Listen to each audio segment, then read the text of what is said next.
주신 그 의미를 가슴 깊이 새겨서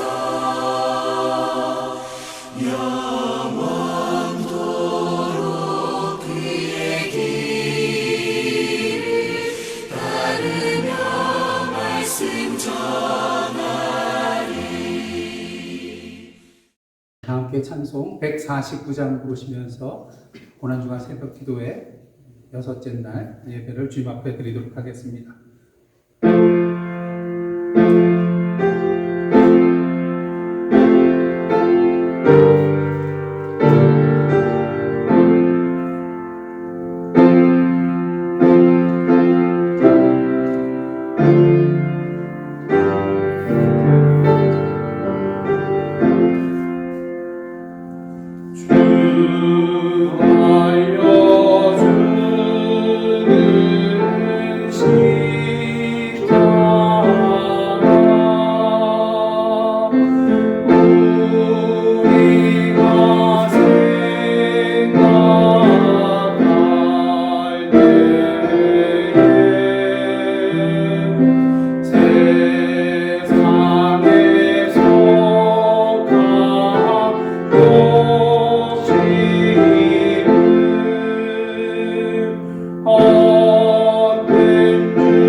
하나님 감사를 드립니다.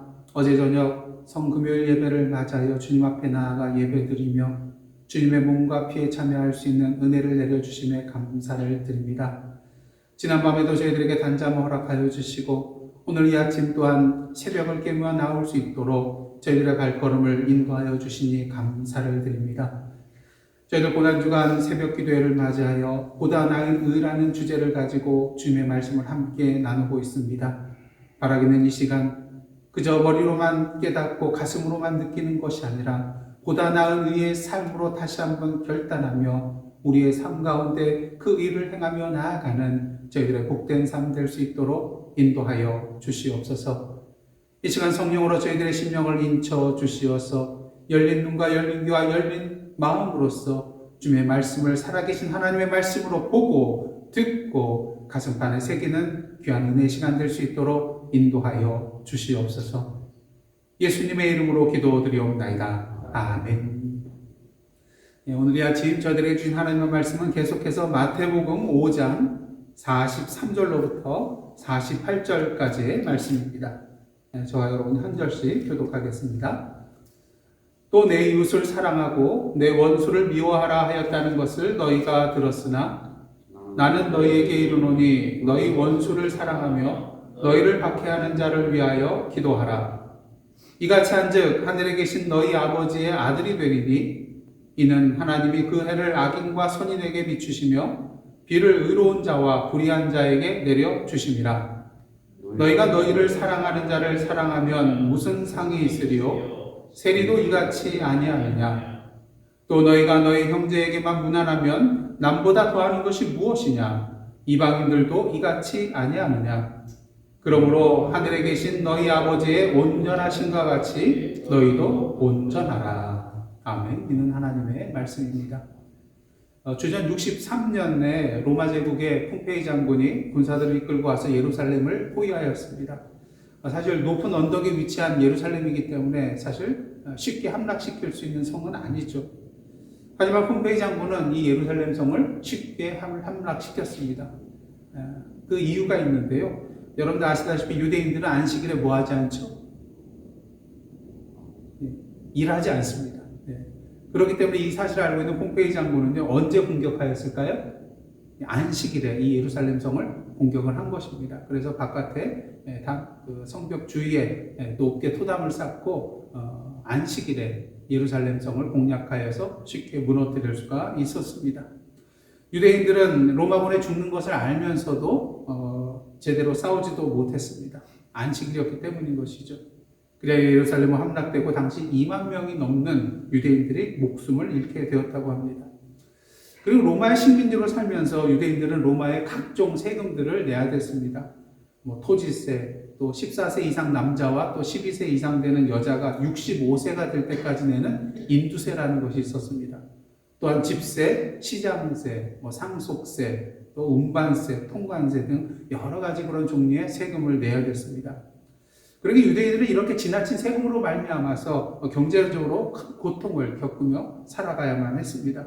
특히 로마에 빌붙어서 자신의 지위를 이용하여서 정해져 있는 그런 세금보다 더 많은 세금을 거두어서 자신의 주머니에 착복한 누구죠? 세리와 같은 그런 자들도 있었기 때문에 이중적으로 고통을 당했다고 할 수가 있을 것입니다.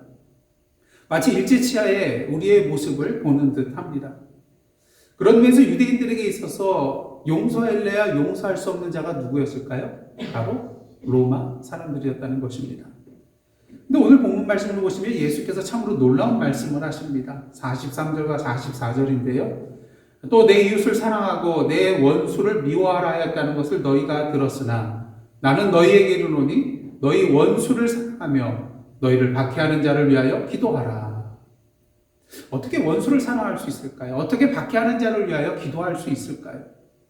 그러게 오늘 본문 말씀은 예수께서 우리에게 주신 산상보훈의 말씀 중 가장 으뜸이 되는 예수님의 가르침의 정수가 되는 그런 말씀이라고 할 수도 있을 것입니다. 근데 한 가지 이상한 것이 있는데요. 예수께서 뭐라고 하셨냐면요. 내 이웃을 사랑하고 내 원수를 미워하라 하였다는 것을 너희가 들었으나. 근데 구약 성경을 아무리 살펴봐도요. 이웃을 사랑하라는 그런 말은 있는데 내 원수를 미워하라는 이러한 말씀은 찾아볼 수가 없어요. 오히려 레위기 19장 18절을 보면 이러한 말씀이 있습니다.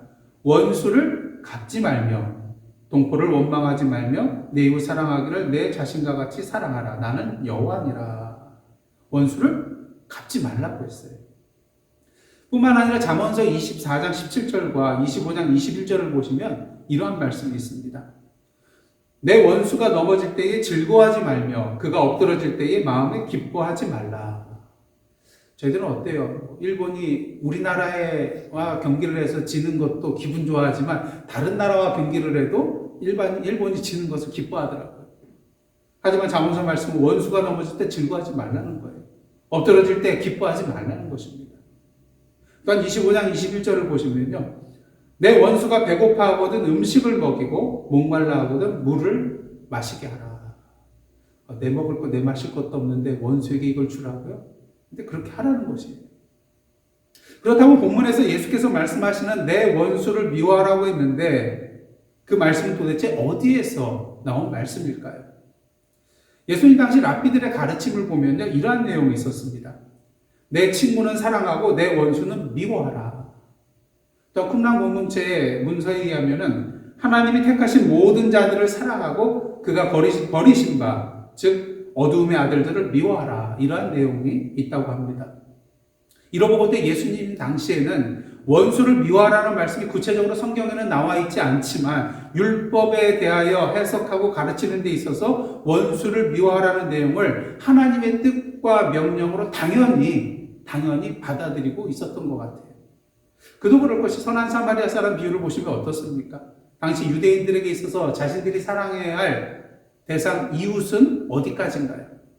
바로 이스라엘 민족, 그 경계선 안에 있는 사람들이었습니다. 그들만이 나의 이웃인 것이죠. 그렇게 하나님을 믿지 않는 이방인들, 당연히 멸망받아야 할 자들이고 당연히 그들에게 원수가 되는 것입니다. 하지만 예수께서는 오늘 본문을 통하여서 이러한 이해는 잘못된 것이라는 것을 분명히 지적해주고 있습니다. 그러게 예수께서 말씀하시죠. 나는 너희에게 이르노니 너희 원수를 사랑하며 너희를 박해하는 자를 위하여 기도하라. 그 이유는 무엇일까요?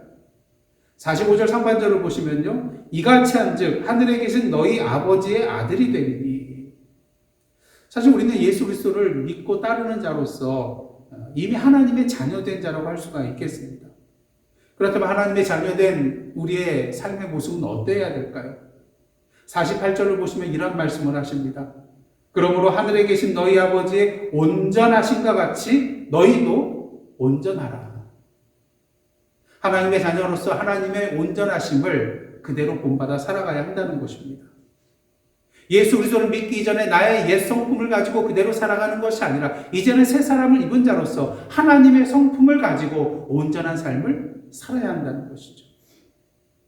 레위기 19장 2절을 보시면 하나님께서 당신의 백성이 된 이스라엘 백성을 향하여 어떠한 말씀을 주십니까?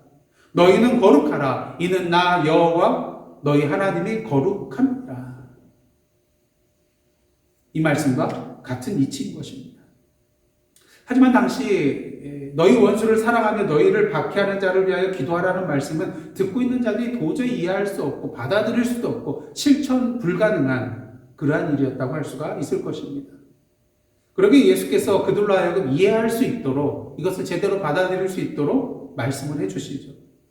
먼저 45절 하반절 말씀입니다.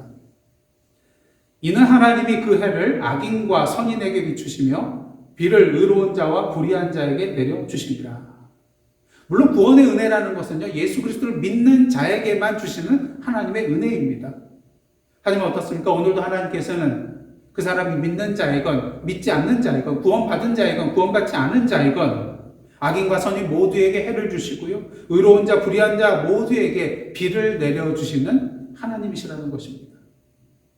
사실 하나님께서 독생자 예수 그리스도를 이 땅에 보내주신 이유는 무엇입니까? 어떤 특별한 사람만 사랑한 것이 아니라 이 세상 전체를 사랑하셨기 때문에 예수 그리스도를 이 땅에 보내주신 것입니다. 이 세상 모든 사람들에게 동일한 기회를 주시기 위함이었죠. 예, 하나님의 사랑은 바로 이러한 사랑이라는 것입니다. 차별 없이 분별 없이 모든 사람에게 베풀어 주시는 사랑이 바로 여호와 하나님의 온전하신 사랑이라는 것이죠. 그렇게 하나님의 자녀된 저희들이 오늘도 이러한 삶을 살기를 원하고 계신 것입니다. 예수께서 계속해서 말씀하십니다. 46절, 47절입니다. 너희가 너희를 사랑하는 자를 사랑하면 무슨 상이 있으리요? 세리도 이같이 아니하느냐? 또 너희가 너희 형제에게만 무난하면 남보다 더하는 것이 무엇이냐? 이방인들도 이같이 아니하느냐? 오늘날 그리스도인들이 세상 사람들로부터 손가락질 당하고 욕먹는 이유 중에 하나가 무엇입니까? 도대체 그리스도인이 세상 사람들과 다른 것이 뭐냐는 거예요. 심지어는 세상 사람들보다 못하다는 것이죠. 보통 우리가 쓰는 우리라는 말 참 좋은 말입니다. 하지만 이 우리가 닫힌 우리가 되어서는 안 되는 것입니다. 우리끼리의 우리가 되어서도 안 되는 것입니다. 하나님께서 우리에게 원하시는 우리라는 것은 활짝 열려있는 우리, 경계선이 없는 우리가 되어야 하기 때문인 것이죠. 그런 의미에서 저와 여러분의 우리의 경계선은 어디까지입니까? 분명히 경계선이 있을 거예요. 거기를 넘어가지 못하는 그 경계선이 있을 것입니다. 바라기는 오늘 이 시간 그 경계선을 허물고 계속해서 그 사랑의 대상을 넓혀 나아가는 저와 여러분의 모습이 되기를 원합니다. 예수께서 말씀하셨습니다. 48절 말씀 다시 한번 보겠습니다. 48절 다 함께 한 목소리로 합독하시겠습니다.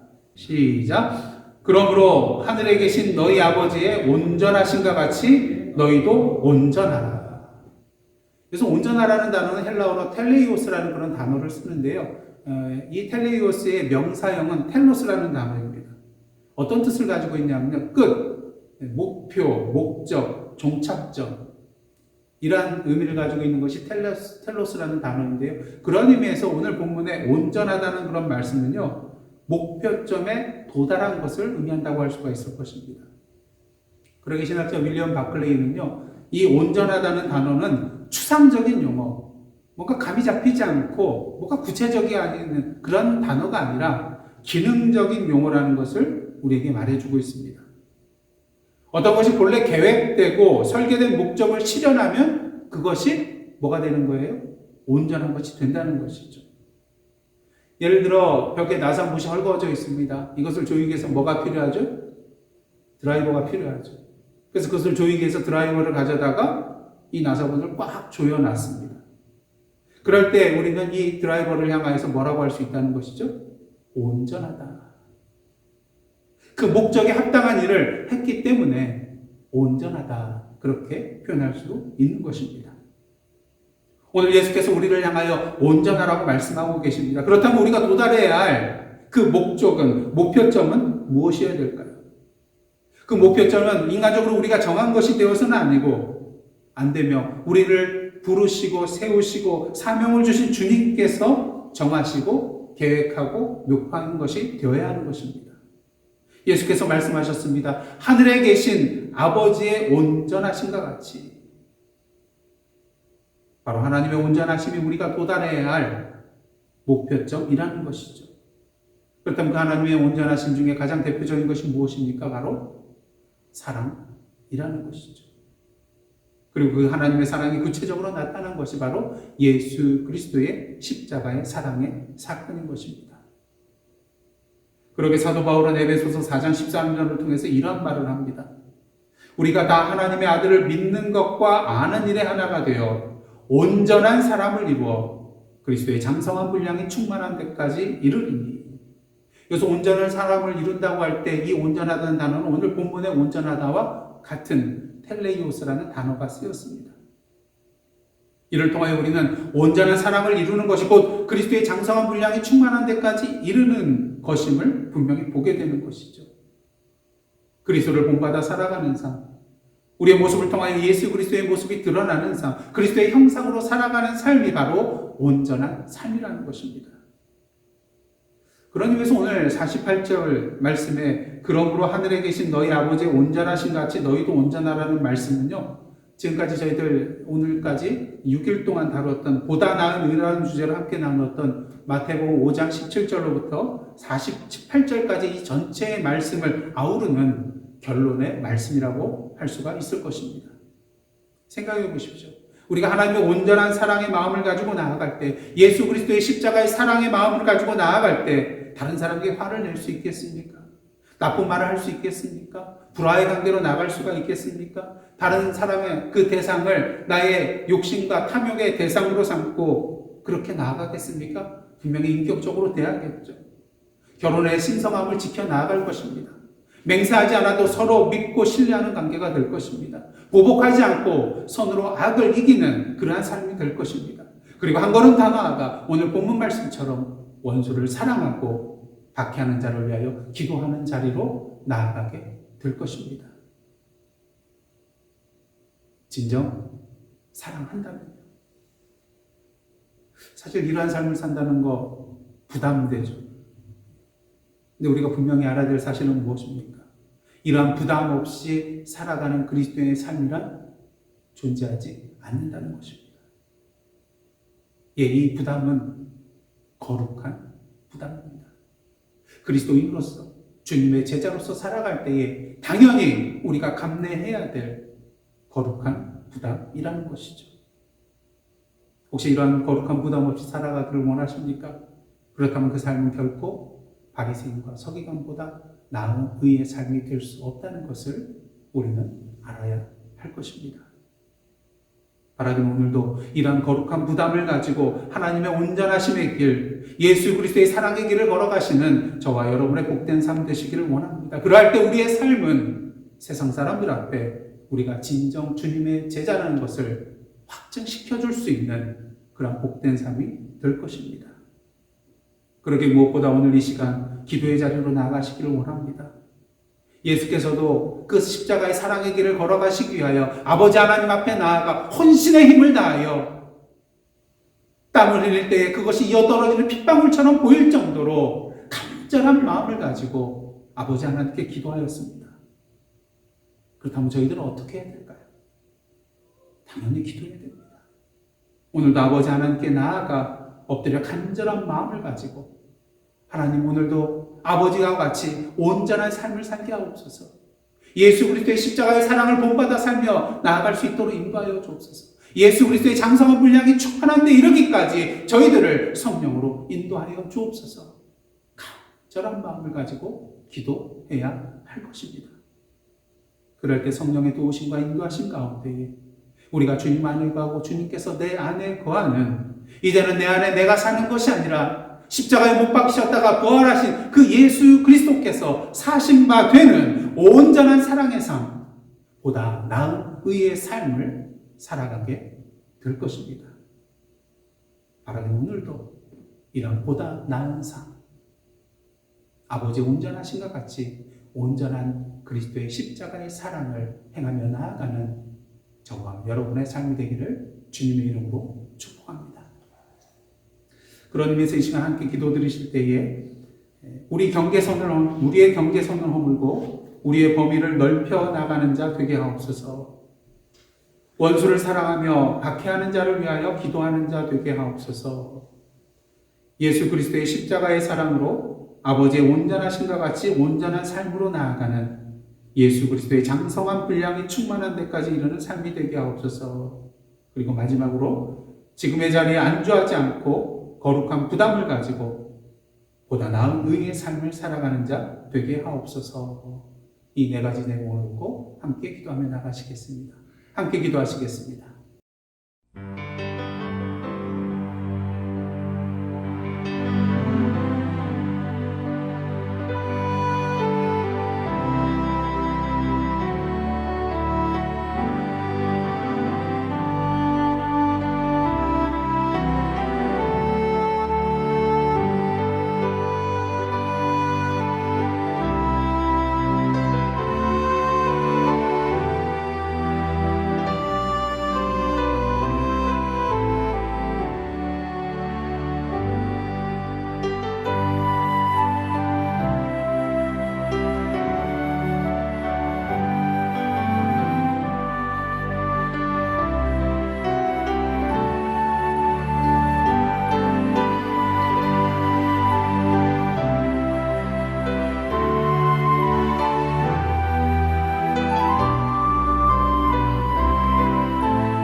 기도하시겠습니다. 하나님, 고난주간 새벽 기도를 통하여 보다 나은 의의 삶이 무엇인지 알게 하시고 그 삶으로 결단하며 나아갈 수 있도록 인도하여 주시니 감사드립니다. 바라기는 하늘에 계신 아버지의 온전하신과 같이 온전한 삶을 살아갈 수 있도록 오늘도 성령으로 인쳐주시사 예수 그리스도의 십자가의 사랑을 본받아 살아가기에 부족함이 없도록 인도하여 주옵소서.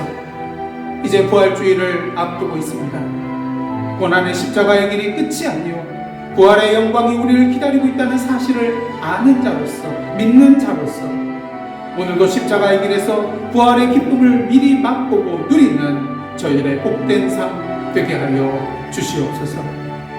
이 모든 말씀 예수님의 이름으로 기도드리오며 이제는 우리 구주 예수 그리스도의 은혜와 하나님 아버지의 크신 사랑과 성령님의 감동과 교제케 하시는 역사가 오늘 이 시간 아버지의 온전하신과 같이 예수 그리스도의 십자가의 사랑의 길을 걸어가므로 보다 나은 이의 삶을 살아가기로 결단하며 나아가는 하나님의 백성들과 그들의 삶의 터전 위에 나라와 민족과 이 미국 땅과 선교지와 오늘도 주님의 사랑을 필요로 하는 이 세상 위에 이제로부터 영원토록 함께 계시옵기를 간절히 축원하옵나이다.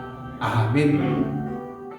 주 예수님 오신 그 일을 가슴